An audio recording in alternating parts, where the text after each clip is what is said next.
Thank you, Mr. Chairman Costa and Ranking Member Johnson.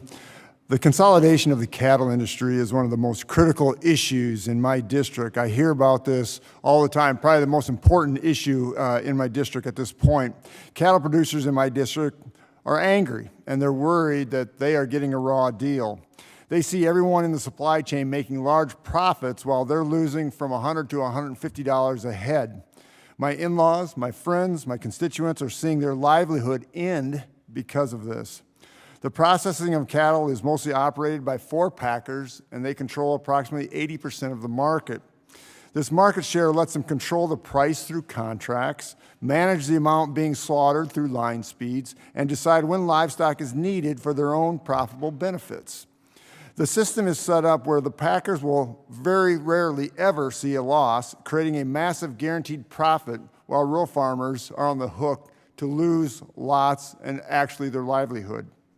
Congress needs to engage in this and focus on transparency and competition and processing capacity. The cash market for live cattle has been declining over the last decade. At the same time, we see higher grocery prices and even higher demand. Diminished cash market participation contributes to USDA being unable to publish LMR reports, furthering the market's lack of transparency. So this is my question. My question is for Mr. Lusk. In 2005, 52% of the cattle were purchased on the cash market. In 2020, that has gone down to 23%.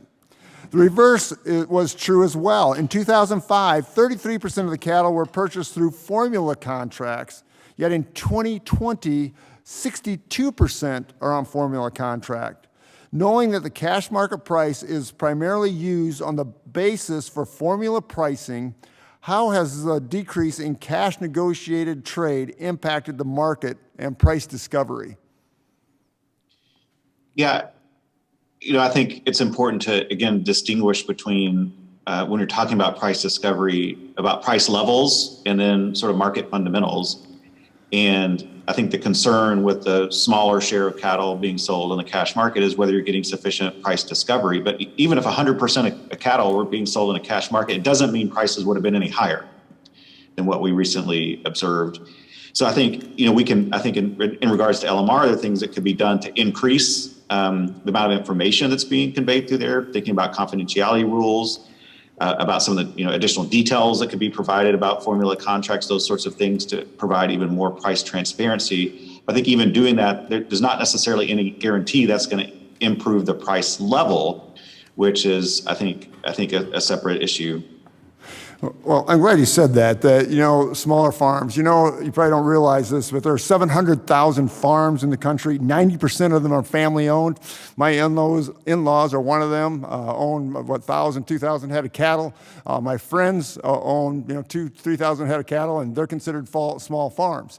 The problem is when you have large operations having 30 or 40,000 head, it shuts out people like my in-laws and my friends and my family, all right, because they're going through a cash basis and not formula contracting. That's why people get a little grumpy.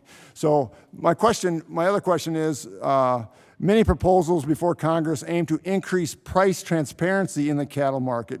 Cattle producers, just like any other business owner, would like to receive higher prices for their product. What is your assessment on requiring certain levels of negotiated transaction to improve producers' bottom line, Mr. Lusk? Sure. To be honest, I don't necessarily anticipate that policy as improving overall price levels. I think there could be some benefits in some of those policies improving, price discovery, but I don't necessarily think we could expect those policies to improve the price that cattle producers are getting paid today. Well, thanks for your comments. And this is a great concern because we're going to lose thousands and thousands of family farms that are doing this, that are getting bullied out, pushed out by packers and formulated contracts. With that, I yield back. Thank you.